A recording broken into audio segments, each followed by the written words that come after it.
Assalamualaikum warahmatullahi wabarakatuh. Alhamdulillahirabbil alamin. Qala Allahu ta'ala fi kitabihil karim. A'udzubillahi minasyaitonir rajim. Bismillahirrahmanirrahim. Laqad khalaqnal insana fi ahsani taqwim, tsumma radadnahu asfala safilin. Illal ladzina amanu wa 'amilus sholihat. Wassalatu wassalamu ala nabiyyina Muhammadin wa ala alihi wa ashabihi wa ummatihi ajmain. Sahabat sekalian, kita berjumpa lagi di dalam program Jejak Langkah episode yang ke-79. Kita lanjutkan kajian kita terkait dengan pemerintahan dinasti Abbasiyah. Ini adalah kekhalifahan yang ketiga setelah ditinggalkan oleh Rasulullah Muhammad SAW ketika beliau telah meletakkan pondasi dari pemerintahan dan peradaban umat Islam sepeninggal beliau. Kita sudah membahas di kekhalifahan yang pertama, yaitu Khulafaur Rasyidin selama 30 tahun berkuasa dan meletakkan pondasi kepemimpinan secara keumatan. Kemudian digantikan oleh dinasti Umayyah yang bisa bertahan selama sekitar 90 tahun.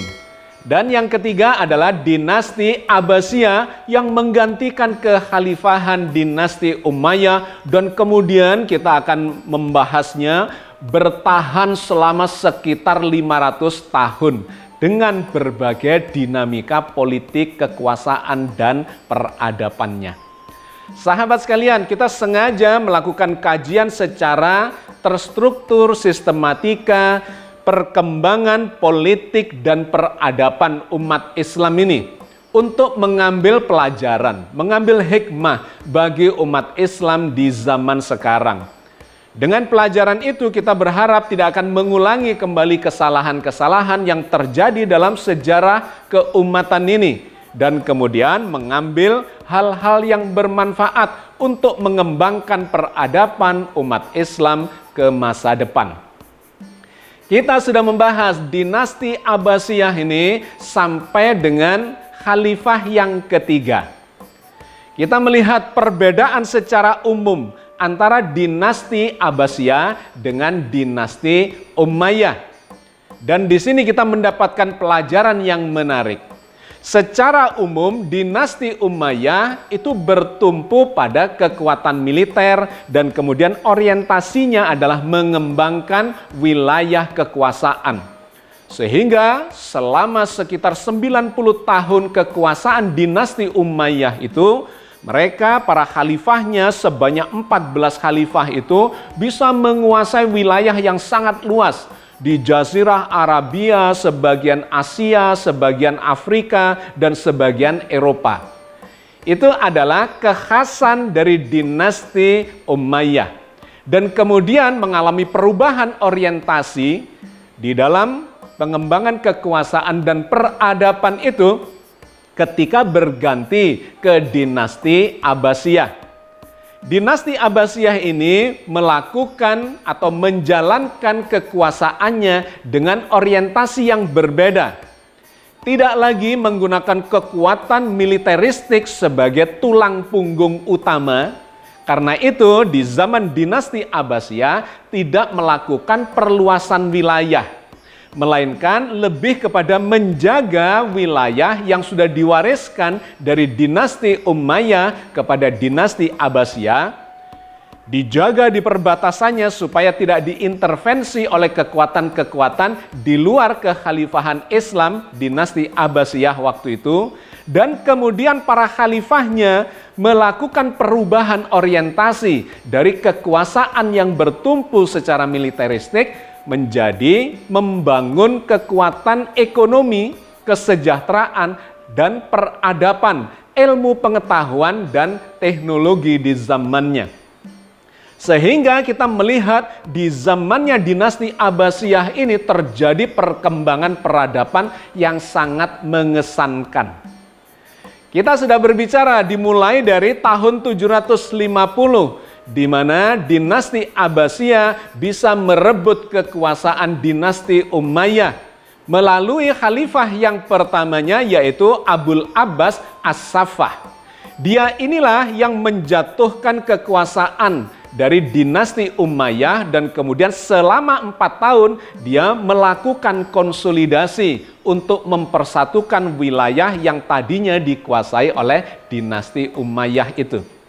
Kemudian dilanjutkan oleh khalifah yang kedua, yaitu saudara dari As-Saffah, dialah Al-Mansur, di mana Ja'far atau Abu Ja'far Al-Mansur ini meletakkan pondasi yang kedua setelah konsolidasi kekuasaan politik. Maka Al-Mansur meletakkan pondasi administrasi pemerintahan.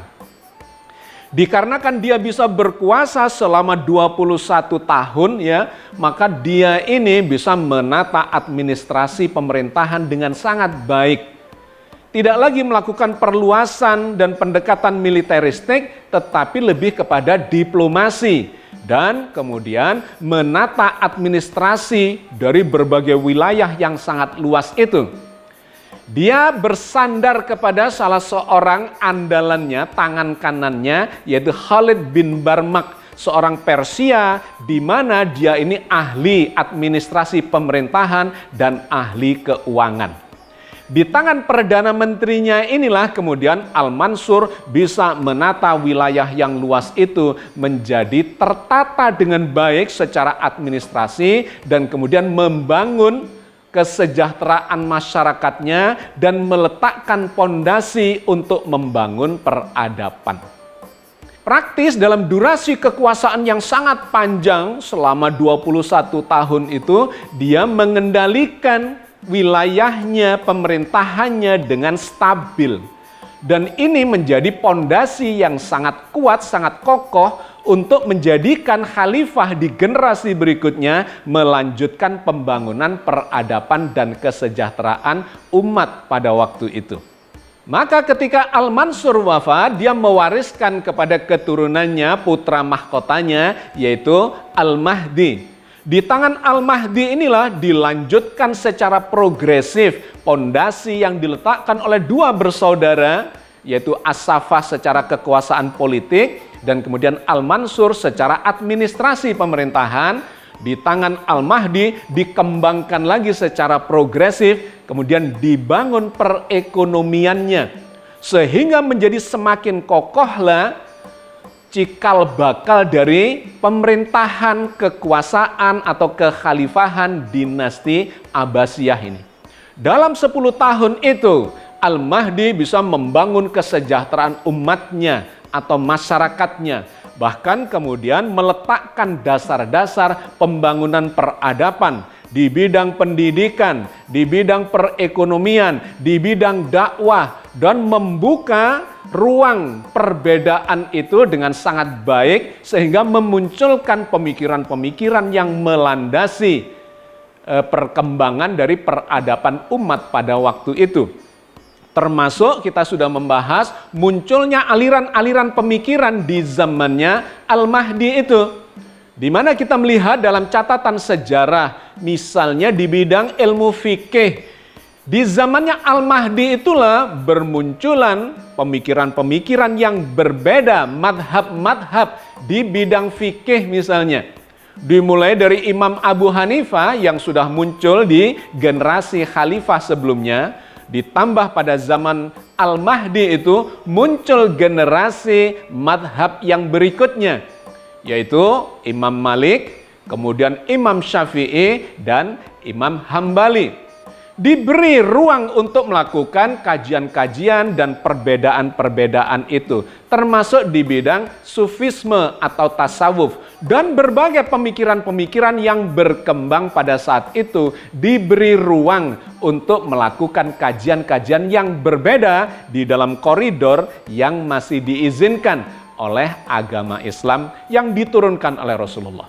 Ditambah lagi dengan pembangunan pusat-pusat pendidikan dan penerjemahan berbagai macam karya-karya keilmuan yang ada di sekitar Baghdad pada waktu itu, yang bermunculan dari budaya peradaban Persia, atau dari India, atau dari Cina, atau dari Yunani dan Romawi dan seterusnya diterjemahkan ke dalam bahasa Arab dan kemudian diperintahkan, bahkan dianggarkan, ya, didanai oleh negara untuk melakukan kajian-kajian di bidang filsafat, di bidang sastra, di bidang sains dan teknologi dan pusat riset di zaman itu.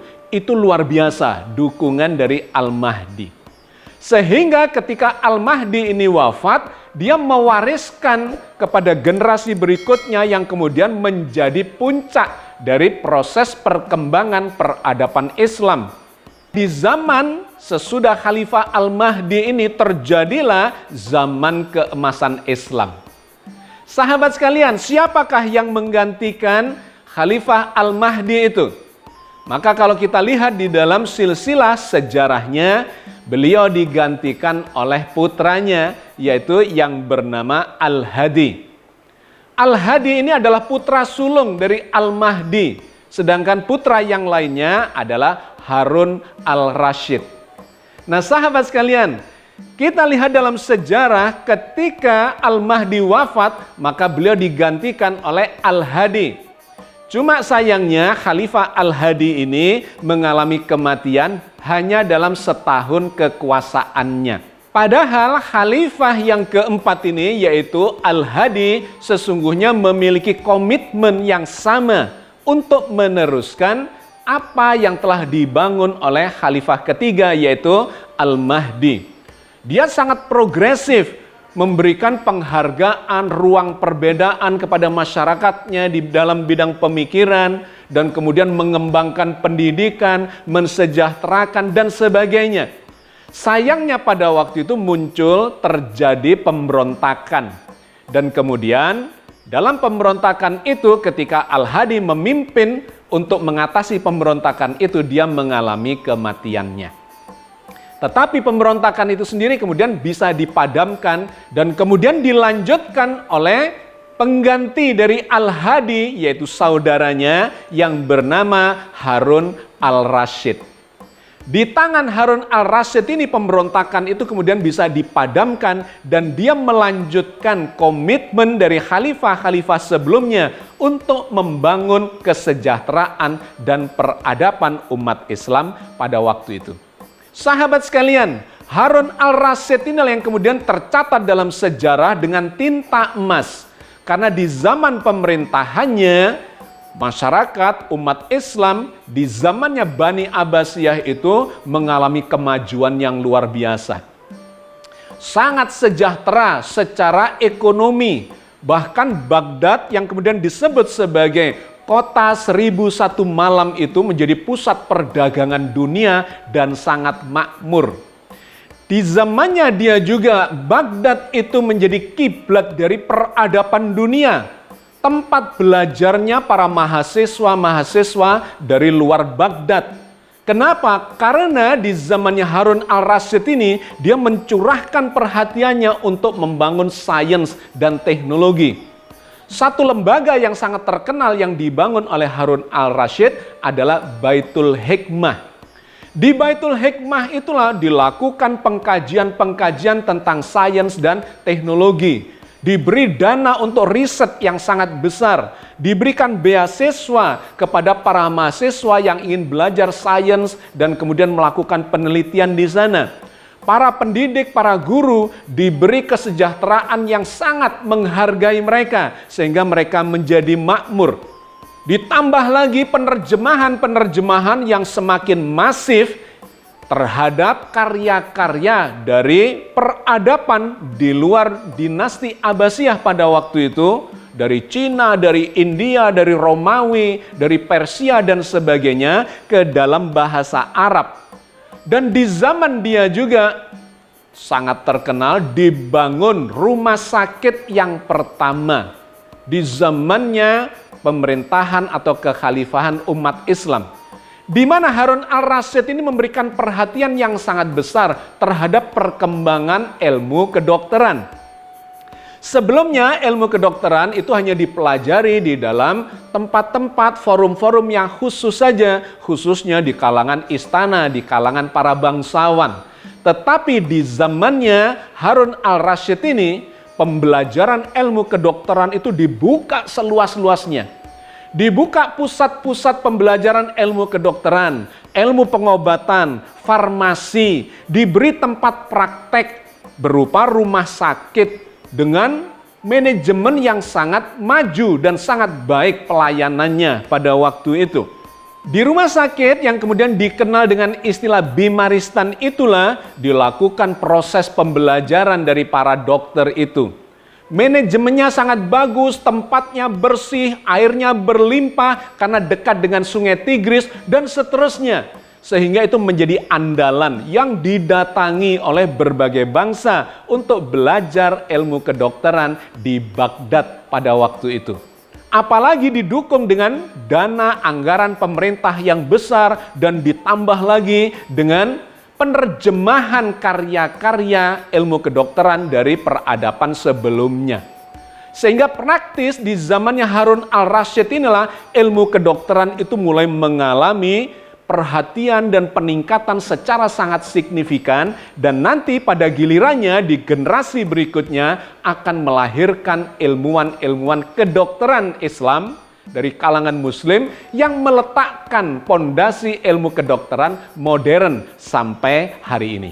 Termasuk di dalam bidang seni, budaya, dan sastra, Harun al-Rasyid memberikan perhatian luar biasa.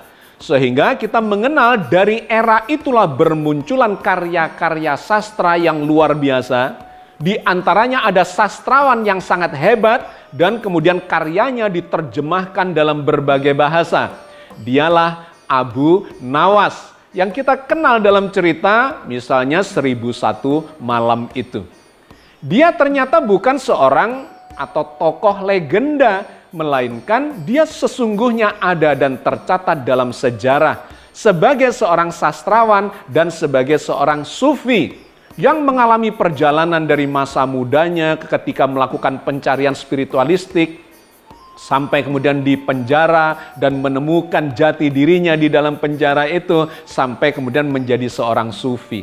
Karya-karyanya sangat menarik, mulai dari yang bersifat satir dan kemudian bersifat kritik-kritik yang sangat tajam terhadap kekuasaan, terhadap tradisi masyarakat pada waktu itu, sampai yang lelucon dan humor-humor. Itu menjadi karya dari Abu Nawas yang dikenal sangat pandai dan sangat cerdik serta bijaksana dalam menyelesaikan banyak hal yang ditantangkan oleh Harun al-Rasyid pada waktu itu kepadanya. Di antara sekian banyak karyanya itu ada satu puisi dia yang bertemakan sufisme, sangat menarik. Berikut ini. Tuhan, jika dosaku semakin membesar, sungguh aku tahu ampunanmu jauh lebih besar. Jika hanya orang-orang baik yang berseru kepadamu, lantas kepada siapa seorang pendosa harus mengadu? Dan juga karyanya yang lain yang sangat terkenal di Indonesia dan seringkali disitir di dalam doa. Tuhanku, tidaklah pantas hamba menjadi penghuni surga, namun hamba juga tidak kuat menahan panas api neraka. Maka berilah hamba taubat dan ampunilah hamba atas dosa-dosa hamba, karena sesungguhnya Engkau Maha Pengampun lagi Maha Agung. Sahabat sekalian, itulah era kekhalifahan Harun al-Rasyid yang tercatat dengan tinta emas di dalam sejarah umat Islam. Dia memimpin selama 23 tahun, diangkat pada usia 20 tahun dan kemudian wafat pada usia 43 tahun. Sesungguhnya masih sangat muda, tetapi beliau pada waktu itu mengalami sakit dan kemudian wafat di usia yang baru 43 tahun itu. Tetapi dalam pemerintahannya selama 23 tahun itu meninggalkan legasi yang luar biasa. Rakyat hidup aman, damai, sejahtera. Pendidikan sangat diperhatikan. Guru-guru dan ilmuwan, riset-riset itu mendapatkan anggaran dari negara. Penerjemahan buku-buku untuk membangun peradaban dari berbagai peradaban maju sebelumnya dilakukan secara massal. perhatiannya yang sangat besar terhadap sains dan teknologi, dunia pendidikan dan riset menjadikan Baghdad sebagai kiblat dari peradaban dunia di zaman Harun al-Rasyid itu. Dan bahkan kota Baghdad itu menjadi semakin ramai karena Harun al-Rasyid berhasil membangun secara ekonomi. Baghdad menjadi pusat perdagangan yang sangat ramai, makmur dan didatangi oleh berbagai bangsa. Bahkan di zaman dia itu juga dibangun gedung-gedung yang megah di sepanjang sungai Tigris itu. Pusat-pusat pendidikan, rumah sakit, kemudian bangunan-bangunan pemerintahan, Baitul Hikmah dan sebagainya dibangun dengan megah di zaman Harun al-Rasyid itu. Maka sahabat sekalian, dalam 23 tahun pemerintahannya, dia telah berhasil meletakkan pondasi yang sangat kokoh menjadi legasi yang sangat signifikan dan diwariskan kepada generasi berikutnya. Sehingga selama beberapa generasi berikutnya, umat Islam mengalami kemajuan peradaban yang luar biasa. Sahabat sekalian, saya kira kita cukupkan sampai di sini kajian pada episode kali ini, yaitu eranya Khalifah Harun al-Rasyid.